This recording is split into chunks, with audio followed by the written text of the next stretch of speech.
The first gunshot cracked like a whip across the canyon, then another, and another. Wilhelmina Parker didn't look back. She couldn't. She clutched her baby daughter to her chest, the infant's tiny body a fragile shield against the cold wind and the colder men who were hunting them. Her horse, Penny, was a good mare, but she was fading fast. Her breath came in ragged, heaving gasps that matched Wilhelmina's own. "Just a little farther, girl," she whispered, her voice raw. The blood on her sleeve wasn't hers. It belonged to the man she'd left dying on the floor of her cabin in Silver Creek. A man who had tried to take her baby. A man who worked for Frank Calloway. And Calloway always collected what he believed was his. The late afternoon sun bled across the horizon, casting long skeletal shadows that seemed to claw at them from the twisted juniper trees. Every gust of wind sounded like hoofbeats. Every shadow looked like a rider. They were coming. She knew they were coming. Her daughter, Sarah, only 3 months old, began to whimper. She was hungry. Wilhelmina's milk had nearly dried up from the stress, from the running, and the last of the formula was gone. Her baby had known nothing but hardship, and it was all Wilhelmina could do to keep from screaming at the injustice of it all. Then, the horse stumbled. The world tilted violently, and Wilhelmina barely managed to cling to the saddle, her arms wrapped desperately around Sarah. Penny righted herself, but the stumble had cost them. The mare's legs were trembling with exhaustion. She was done, and the nearest town was still half a day's ride away. Night was falling, and in the Arizona territory, October nights brought a killing cold. Despair was a physical weight, pressing down on her, stealing her breath. She scanned the rugged landscape, her eyes searching for a miracle. And then she saw it. A thin wisp of smoke, almost invisible against the darkening sky. It curled up from behind a stand of ponderosa pines, maybe a mile off. A homestead, a camp. It meant people, and people meant danger. But it also meant a chance. With no other choice, she nudged the exhausted mare toward the smoke, every step a gamble. Every hoofbeat felt like it could be their last. As they crested a small rise, a cabin came into view, tucked against the base of a rocky cliff. It was modest, but well kept. A small barn stood behind it, with a corral holding several horses. Someone was home. A man stepped out of the barn. He was tall, broad-shouldered, carrying a bucket. The sight of him made Wilhelmina freeze. In her world, a strange man was a threat, not a savior. His intentions were a mystery, and mysteries could get you killed. As if he felt her eyes on him, he looked up. He set the bucket down and started walking toward her. His stride wasn't rushed, but it was purposeful. Her heart hammered against her ribs. She could turn, try to flee, but Penny wouldn't make it 100 yards. The baby started to cry in earnest now, her small wails echoing in the quiet evening air. The man stopped a respectful distance away. "Madam," he called out, his voice deep and steady. "You all right up there?" There was no menace in his tone, but Wilhelmina's hand still moved to the small Derringer pistol hidden in the folds of her skirt. "My horse," she said, her voice cracking from thirst. "She's about done in." The man nodded, approaching slowly, keeping his hands where she could see them. As he got closer, she saw he was younger than she'd first thought, with sun-bronzed skin and eyes the color of a summer sky. He reached for Penny's bridle with a slow, careful movement. "She's had a hard go of it," he said. "And so have you." His eyes flickered to the crying baby in her arms, then to the dark, ugly stain on her sleeve. His expression didn't change, but something in his eyes softened. "Name's Xavier Thornton," he said. "This is my place." Wilhelmina swallowed, her throat dry as dust. "We don't mean to intrude." Then a sound cut through the air, distant, faint, but unmistakable. Hoofbeats. Terror, cold and sharp, seized her. She twisted in the saddle, looking back the way she'd come. Xavier heard it too. His gaze followed hers, then snapped back to her face, reading the panic in her eyes. "Trouble following you?" he asked, his voice low and quiet. She could only nod, her words lost to fear. "Bad trouble?" She nodded again. Without another word, Xavier took Penny's reins and pulled the horse toward the barn. "Get inside," he said, his voice now a sharp command. "Quick as you can." Inside the barn, the smell of hay and leather was a strange comfort. Xavier helped her dismount, his hands steadying her as her legs threatened to give way. "How many?" he asked, peering through a crack in the barn door. "3," she whispered. "Maybe 4. They're dangerous men." Xavier nodded grimly. "Wait here." He vanished into a tack room and came back a moment later, holding a Winchester rifle. The metal gleamed dully in the dim light. "Stay with your horse," he told her. "If things go sideways, there's a root cellar under the main cabin, trapdoors under the bearskin rug." Before she could even process his words, he was gone, slipping out a side door. She crept to the wall, peering through the slats. She watched him walk casually toward the front of his property, the rifle held loosely at his side, as if he were just heading out for a bit of evening hunting. Then the riders appeared. 3 of them, just as she'd feared. They were heavily armed, their horses lathered, their faces hard and mean. They looked like wolves sniffing out a scent. Wilhelmina pressed herself deeper into the shadows, her heart pounding a frantic rhythm against her ribs. "Afternoon, gentlemen," Xavier's voice carried, calm and clear. "Something I can help you with?" The leader, a man with a scarred face, spat on the ground. "Looking for a woman, traveling with an infant." "What business you have with her?" Xavier asked. His tone was conversational, but there was a core of steel beneath it. "That's between her and our employer," the man snarled. "You seen her or not, mister?" A silence stretched out, so long and taut that Wilhelmina thought she might faint. She held her breath, clutching Sarah so tightly the baby squirmed. "Saw tracks," Xavier finally said. "Heading west toward Copper Springs. About an hour ago. Looked like a horse carrying double, moving fast." The men muttered among themselves. Wilhelmina couldn't hear their words, but she could feel their suspicion, a palpable thing hanging in the air. The leader urged his horse forward, stopping right in front of Xavier. "You sure about that, Cowboy? 'Cause my boss, Mr. Calloway, he don't take kindly to folks who mislead him." Xavier didn't flinch. "Don't much care what your boss takes kindly to. This is my land. I've answered your question. Now I'll thank you to move along before it gets dark." Wilhelmina could see Xavier's hand tighten on the Winchester. The air crackled with tension. For an eternity, nobody moved. Then the leader spat again. "Let's ride, boys. She can't have gotten far." They wheeled their horses around and galloped off, heading west, just as Xavier had directed. He stood perfectly still, watching them until they were nothing but dust on the horizon. Only then did he turn and walk back to the barn.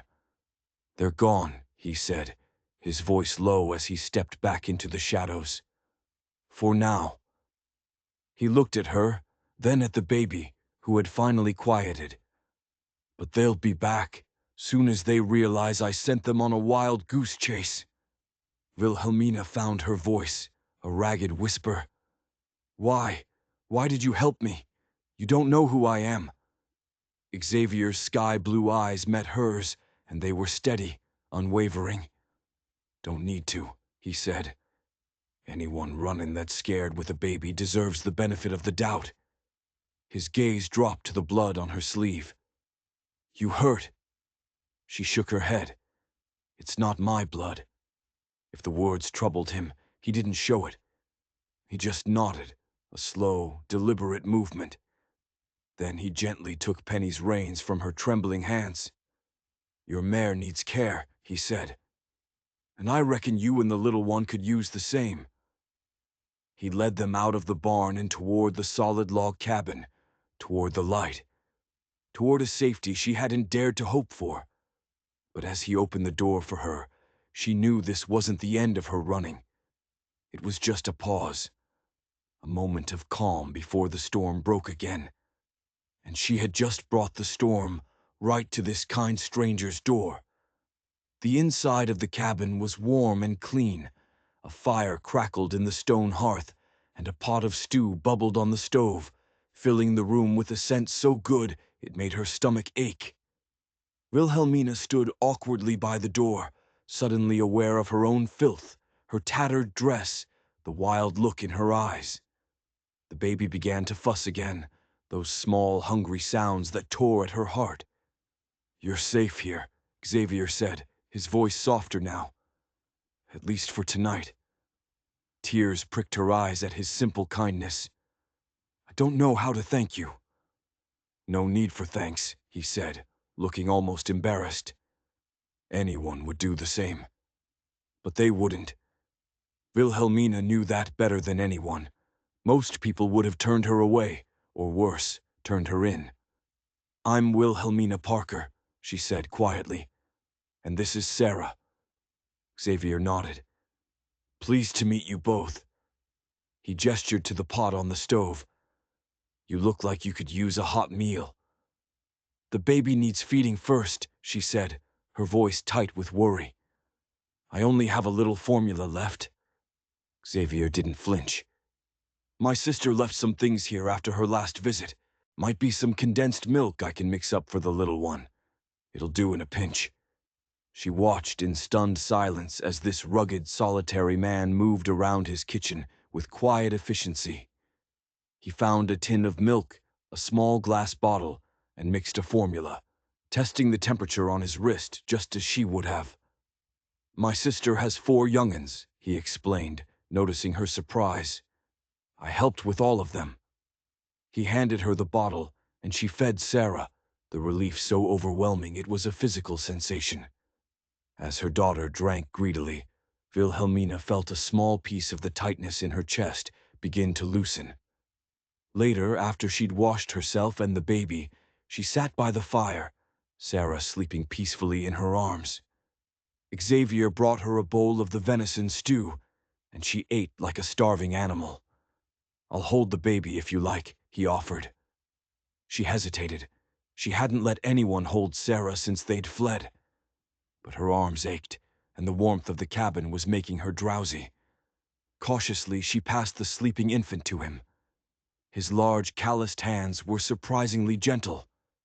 Sarah didn't even stir. The silence stretched between them, comfortable and warm. "Those men," Xavier finally said, his voice low. "They work for Frank Calloway. You know of him?" Wilhelmina tensed. "He's a mining magnate from Silver Creek, owns half the town, gets what he wants." "And he wants my daughter," she said, her voice barely a whisper. "He believes she's his." Xavier's expression remained unreadable. "Is she?" "No," Wilhelmina's voice was fierce. "Sarah is my husband's child, was my husband's child." The unspoken words hung in the air. "Your husband," Xavier said quietly. "He's gone." She nodded, blinking back tears. "Thomas was a geologist. He worked for Calloway. He found out Calloway was faking his reports, cheating his investors." The memory was a fresh wound. "They called it an accident, a cave-in." Xavier's jaw tightened. "After the funeral," she continued, her voice growing cold, "Calloway started calling, bringing gifts, offering protection. When I refused him, he got ugly. Said Thomas had debts, said I belonged to him now." Sarah stirred in his arms, and he rocked her gently, a natural, practiced motion. "After Sarah was born, he became obsessed. He said she had his eyes, his chin." Her hands clenched into fists in her lap. "2 weeks ago, His men came to the house in the night. They tried to take her. His foreman, Jenkins. Her voice broke. The blood on your sleeve, Xavier guessed. She nodded, a shudder running through her. I had Thomas's derringer. I shot him. I took his horse and I ran. Xavier was silent for a long moment, his gaze on the sleeping baby. You did what any mother would do, he said finally. His simple words were a balm on her raw conscience. Calloway won't stop, she said. He has money, influence. He'll tell everyone I'm mad with grief, that I stole his child. Where are you heading? California. My cousin in San Francisco. She's the only one who might believe me. Xavier seemed about to say something else, but a sharp sound from outside made them both freeze. It wasn't hoofbeats this time. It was a single horse, approaching slowly. Xavier carefully handed Sarah back to her and moved silently to the window, his hand reaching for the Winchester he'd propped against the wall. One rider, he reported in a whisper. Not one of the men from before. He stepped onto the porch, rifle in hand. Wilhelmina could hear the low murmur of voices. Then Xavier stepped back inside, and he wasn't alone. Behind him stood an older man with a silver-streaked beard and a tin star pinned to his vest. A sheriff. Her blood ran cold. It was over. Sheriff Miller, from Juniper Crossing, Xavier said, his voice carefully neutral. This is Mrs. Parker. The sheriff nodded at her, his eyes sharp and assessing. He didn't look friendly. He looked like the law. Madam, the sheriff brings news, Xavier continued, his hand still resting near his rifle. Seems Calloway's men have been spreading stories all over the territory. They're saying you murdered his foreman and stole his child. The sheriff's next words hit her like a physical blow. There's a $500 reward for your capture, ma'am. The small, warm cabin suddenly felt like a trap. The air grew thick and heavy. It's not true, she said, the words sounding weak even to her own ears. Sarah is my daughter. The sheriff's face was a mask. 3 men rode into town this afternoon with a handbill. Your description said you were disturbed in the head. Xavier shifted his weight slightly. Why'd you ride all the way out here, Sheriff? The old lawman's gaze moved from Wilhelmina to Xavier, and then he said something that changed everything. Because I knew Thomas Parker. The sheriff reached into his vest and pulled out a folded, sealed paper. Honest man. Came to me a few months back. Asked me to witness some documents. Made me promise to deliver this to his wife if anything happened to him. With trembling hands, Wilhelmina took the letter. It was Thomas's handwriting. He never mentioned, she began. Didn't want to worry you, the sheriff said gruffly. She tore it open. Inside wasn't just a letter. There were papers, documents, notes in Thomas's neat, precise script.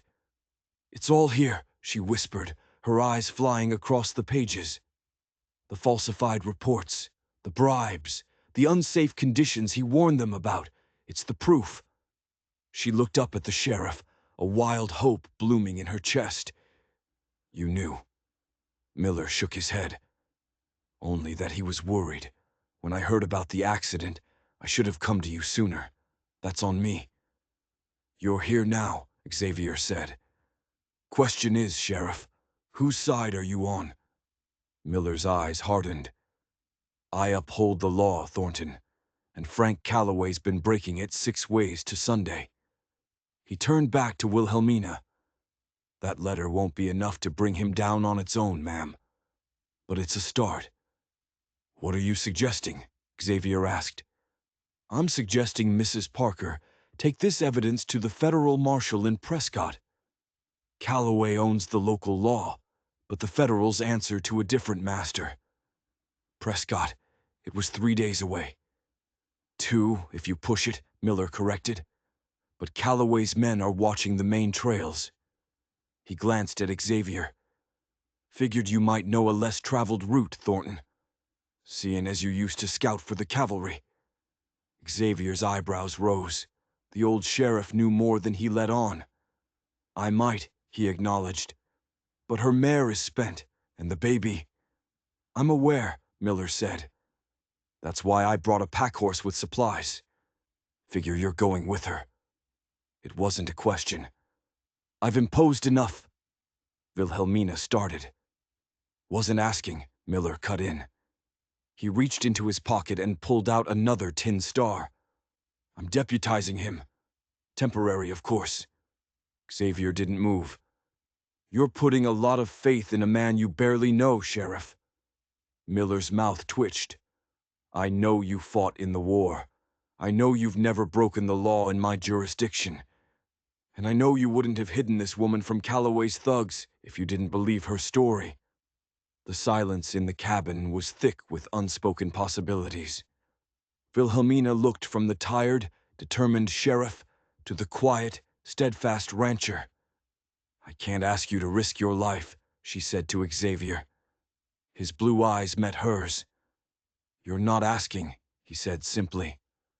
I'm offering. He turned and held out his hand for the badge. We'll leave at first light. They rode out under a sky bruised with the first hint of dawn. Wilhelmina was dressed in a man's shirt and trousers, clothes that had belonged to Xavier's sister. Sarah was nestled securely in a sling against her chest. The less you look like a woman with a baby, the better, Xavier had said. He led them not toward any road, but up a narrow game trail that wound into the pine-covered hills. The land was wild and beautiful, a harsh, honest country that seemed to swallow them whole. Xavier moved through it with a quiet confidence that spoke of years spent learning its secrets. He knew which canyons to follow, which ridges to avoid. It was clear he was as much a part of this wilderness as the hawks that circled overhead. They paused midday by a small spring. You miss teaching? Xavier asked, handing her a strip of jerky. She told him about her life before Silver Creek, her life as a schoolteacher from Philadelphia. It felt like a lifetime ago. I miss the children, she admitted, that look on their face when they understand something new. She glanced down at the sleeping Sarah. Suppose I'll have my own students soon enough. You plan to stay in San Francisco? He asked, his tone carefully neutral. I haven't thought that far ahead, she said honestly. Just getting there. She looked at him. What about you? Will you come back here? This is my home, he said, but there was a shadow in his eyes, a hint of a past he didn't speak of. They pressed on, the terrain growing more rugged. Late in the afternoon, Sarah began to fuss. They stopped in a sheltered grove of cottonwoods to rest. As Wilhelmina fed the baby, Xavier built a small, smokeless fire. The scene was so peaceful, so domestic, it felt like a dream. You're a good man, Xavier Thornton, she said softly. He looked uncomfortable with the praise. I try to do what's right. Their eyes met across the small fire, and for a moment the air was charged with something more than just gratitude. It was a current of understanding, of connection, that startled them both.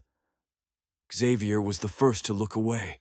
We should move on, he said, his voice a little rough. Want to make Walker's Pass by nightfall. There's a cave there, defensible. The word sent a chill down her spine. Defensible. A reminder that they weren't just travelers. They were prey. As the sun began to set, casting the mountains in shades of orange and purple, Xavier suddenly raised his hand, signaling a halt. He slid from his horse, his movements swift and silent. What is it?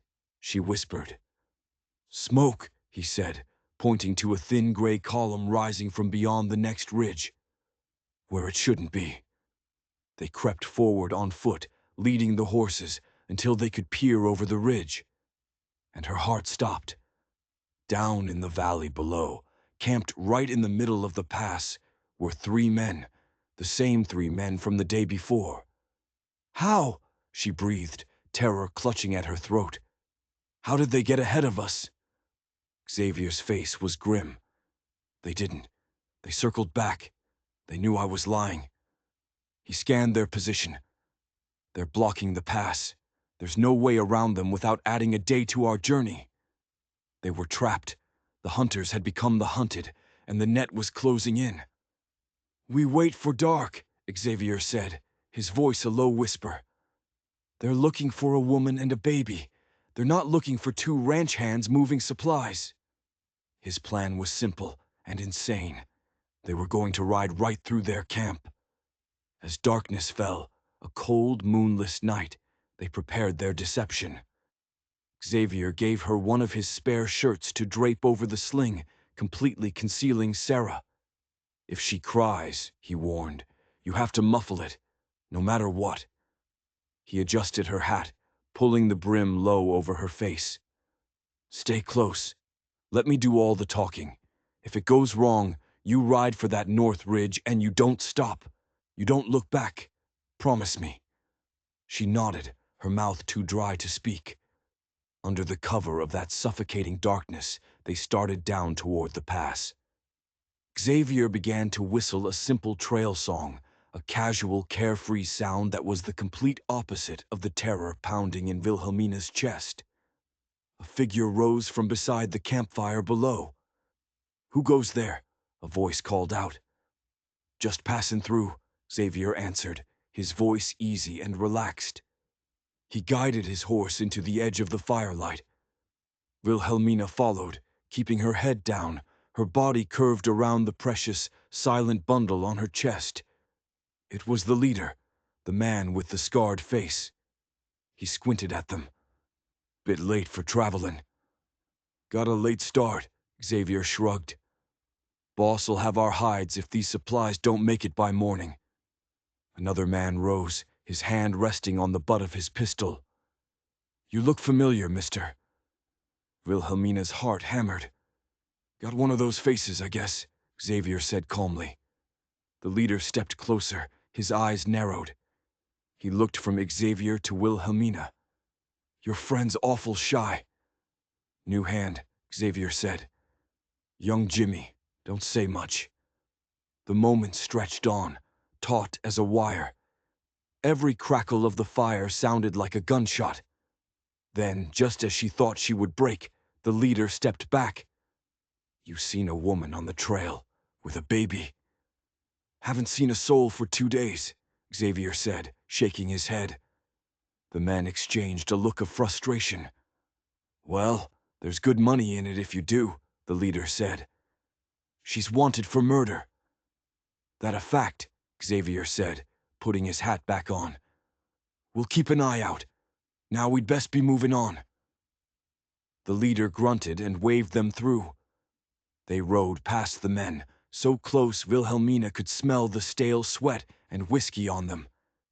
She didn't breathe. She didn't dare even blink. They continued at a steady walk until the camp was far behind them, a tiny spark in the vast darkness. Only when they were a mile away did they stop. That was too close, she whispered, her body trembling. Xavier nodded, his face a grim silhouette against the stars. And I don't think they were convinced. We have to ride through the night, put as much distance between us and them as we can. And so they rode. Through the darkness, through canyons and over ridges, guided by Xavier's uncanny sense of direction and the faint light of the stars. Wilhelmina fought a bone-deep exhaustion, her world narrowed to the rhythm of the horse and the warm weight of her sleeping daughter. Just as the first hint of dawn touched the eastern sky, they reached a high plateau. In the far distance, columns of smoke rose from a collection of buildings. Prescott, Xavier said. Relief washed over her, so potent it made her dizzy. She swayed in the saddle. Xavier was by her side in an instant, his hand steadying her arm. We rest here, he said, his voice firm. Just for an hour. He helped her down and spread a blanket in the shelter of an overhanging rock. Sleep, he commanded gently. I'll keep watch. She didn't argue. She laid down with Sarah beside her and was asleep before she could even thank him. She woke to the smell of coffee. Xavier was tending a small fire, his profile etched against the morning sky. There were dark circles of fatigue under his eyes. He hadn't slept at all. "Any sign of them?" she asked. "Nothing," he said, handing her a cup of coffee. "But we can't linger." As she drank, she looked at the man who had saved her, who was risking his life for her. A man she barely knew.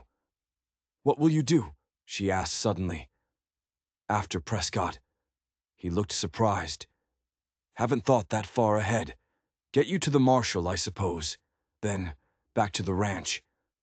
Of course, he had his own life. What had she expected? She tried to ignore the strange pang of disappointment. They rode into Prescott from the east, avoiding the main roads, and left their horses in a stand of trees behind a livery stable. Dressed in her disguise, with Sarah hidden, Wilhelmina followed Xavier through a maze of back alleys until they reached the rear entrance of the marshal's office. A tall, lean man with a steel-gray mustache answered the door. A federal marshal's badge was pinned to his vest. "Mrs. Parker," he said, his sharp eyes missing nothing. "Marshal Harker. Sheriff Miller sent a telegram. We've been expecting you." Inside his private office, he read through Thomas's documents, his expression growing more grave with each page. "Your husband was a thorough man," he said finally. "This is damning evidence." He paused, and Wilhelmina's hope soared. Then he shattered it with his next words. "But it won't be enough." "What do you mean, not enough?" Wilhelmina's voice trembled. "It's all there. The proof." Marshal Harker leaned back in his chair, his face grim. "I mean, Calloway has friends in high places, Mrs. Parker. Powerful friends. To bring him down, we need more than documents. We need witnesses. We need to build a case so airtight that none of his cronies can poke a hole in it." He tapped the papers. "This is a start, a very good start, but it's not the end." Despair threatened to swallow her whole. Then it was all for nothing. He'll keep coming for us. "I didn't say that," Harker countered. "There's a federal prosecutor in San Francisco, Hamilton. He's been building a case against these corrupt mining operations for years. Your husband's evidence could be the piece he needs to tie it all together." San Francisco. The journey wasn't over. It was just beginning. "So we go to San Francisco," she said. "On the next stagecoach," Harker confirmed. "It leaves tomorrow morning." He turned his sharp gaze on Xavier. "Sheriff Miller speaks highly of you, Thornton.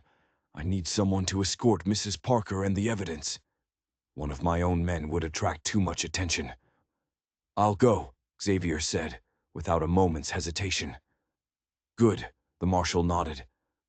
"I'll arrange your passage under assumed names. In the meantime, you'll stay at the widow Holcomb's boarding house. She's discreet."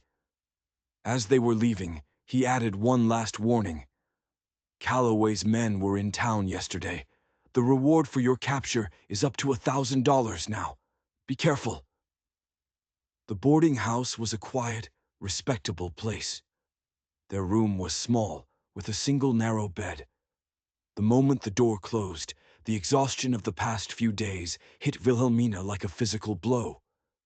Later, after a hot meal and the unbelievable luxury of a real bath, she returned to the room to find Xavier sitting in the rocking chair, cradling a fussy Sarah in his arms. He was humming a low, tuneless song, and the baby was slowly quieting. The sight was so unexpectedly tender, it made her heart ache. "Get some rest, Mrs. Parker," he said, his voice a little rough as he handed the baby back to her. "Tomorrow will be a long day." "Wilhelmina," she corrected him softly. "Please, call me Wilhelmina." He paused at the door. "Wilhelmina," he repeated, and the way he said her name sent a strange warmth through her. That night they shared the narrow bed, a rolled-up blanket between them, both fully clothed. Yet Wilhelmina was more aware of his presence, his warmth, his steady breathing, than she had ever been of anyone in her life. This man, this stranger, was becoming her anchor in a world that had been torn apart. But what would happen when they reached San Francisco? When his duty was done? The thought was a cold knot of fear in her stomach. The next morning, they boarded the stagecoach as Mr. and Mrs. James Wilson, a young family on their way to visit relatives. The other passengers, an elderly woman named Mrs. Abernathy, a nervous young clerk, and a middle-aged couple, accepted them without question. The journey was slow, the coach swaying and rattling over the rough roads. But for the first time in weeks, Wilhelmina felt a fragile sense of peace. Sitting beside Xavier, with Sarah sleeping on her lap, she could almost believe they were the family they pretended to be. They stopped for the night at a primitive way station. Their room, again, had only one bed. "I'll take the chair," Xavier said immediately. "Don't be ridiculous," she insisted. "You've barely slept in days. The bed is big enough. I trust you." His eyes met hers in the dim lamplight, and an unspoken understanding passed between them. That night, there was no blanket between them. And when she woke in the middle of the night to Sarah's cries, she found Xavier already awake, watching over them, his expression protective and gentle in the darkness. The next day, new passengers boarded. A young woman named Mary, and a well-dressed man who introduced himself as Edward Winters, a mining investor. Xavier was quiet and watchful, his gaze lingering on Winters. Wilhelmina felt a prickle of unease. When they stopped to change horses, Xavier got out to stretch his legs. She watched him through the window as he circled the station, his eyes scanning the horizon. When he got back in, his face was a mask of grim tension. "What is it?" she whispered. "Two riders," he murmured, his voice so low only she could hear. "Watching the station from the ridge up north. Could be Calloway's men." The fragile peace shattered. They were still being hunted. As the afternoon wore on, a storm rolled in, a furious deluge that turned the road to a river of mud and forced the coach to a halt. They took shelter in a cramped, abandoned line shack, trapped with the other passengers as the rain hammered down. The investor, Winters, was full of polite questions. "And what business brings you to San Francisco, Mr. Wilson?" he asked Xavier smoothly. "Family matters," Xavier replied, his tone sharp enough to cut. Later, as darkness fell, Wilhelmina sat with Sarah, trying to keep her warm. Xavier was a solid, reassuring presence beside her. The danger outside, the tension inside, it all seemed to fade away as long as he was near. "Thank you," she whispered in the dark. "For everything. Why are you doing this?" He was silent for a long time. "During the war," he said finally, his voice low and full of a pain she could only guess at. "I saw what happens when good people do nothing. I swore I'd never be that man again." Impulsively, she reached for his hand, her fingers twining with his. It was then that they heard it. The sound of horses, sloshing through the mud, approaching the shack. Xavier was on his feet in an instant, his gun in his hand. "Stay down," he ordered. A voice called out from the darkness, a voice that dripped with menace. "We know you're in there, Mrs. Parker. Come on out with the baby, and nobody else gets hurt." A collective gasp filled the shack. Every eye turned to her. Then another voice, closer this time, spoke from outside the door. It was the mining investor, Winters. "She's in here, boys, just like I told you." The betrayal was a cold, sharp knife in her gut. He had been a spy all along, and they had walked right into his trap. Chaos erupted in the tiny shack. "I'm coming out!"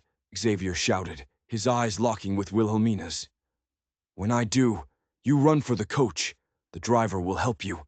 Go." He threw the door open and stepped into the rain, his hands raised. The trap was sprung.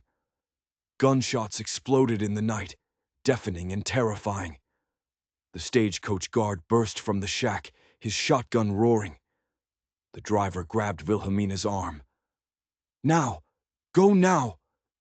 Clutching Sarah, she scrambled through a crude window at the back of the shack, the young woman Mary right behind her.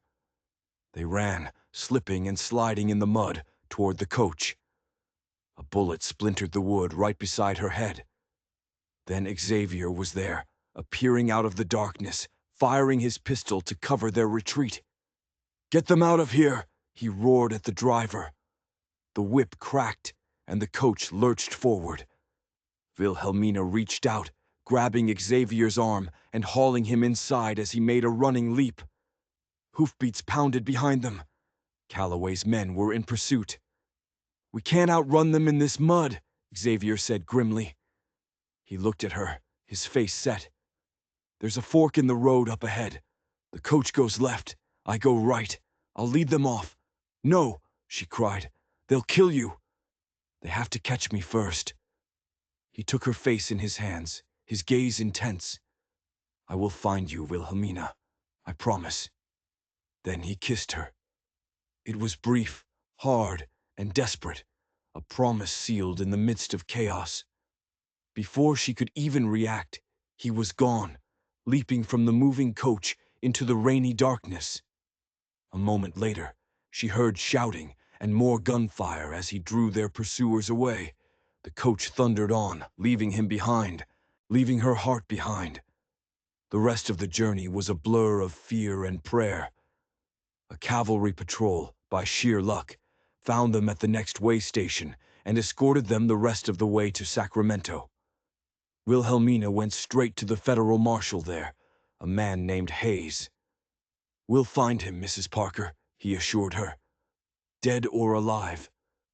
The words echoed in her mind for days, days that stretched into a week of silence, a week of waiting for the worst news of her life.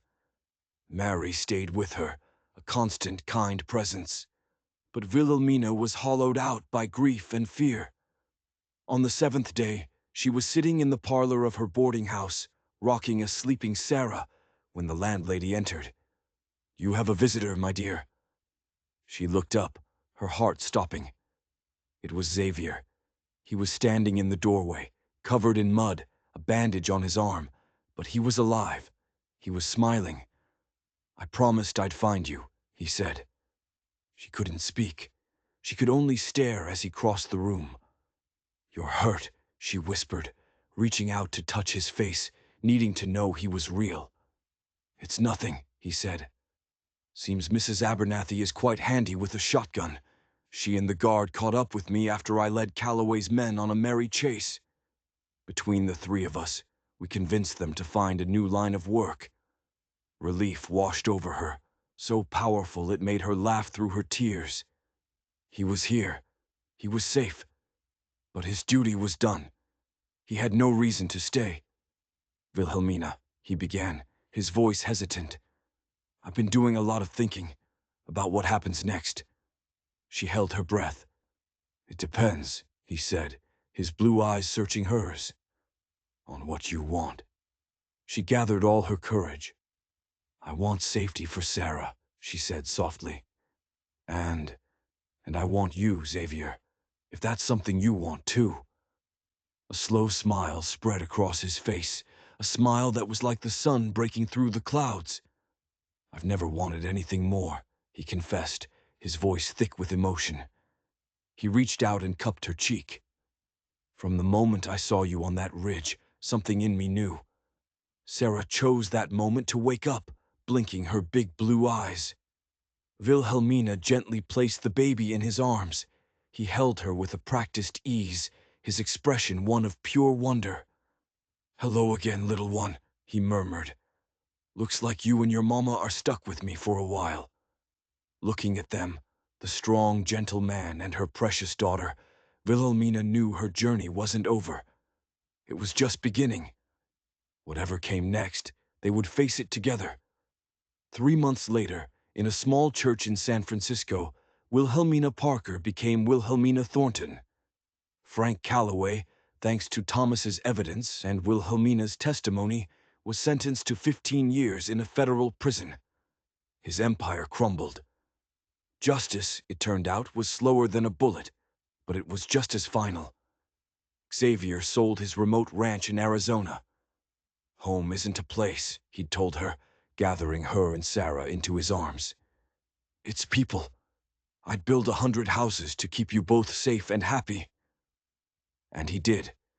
He bought a small horse ranch outside Sacramento, a place with green pastures and a sturdy house he built with his own 2 hands. 5 years later, that house was filled with laughter.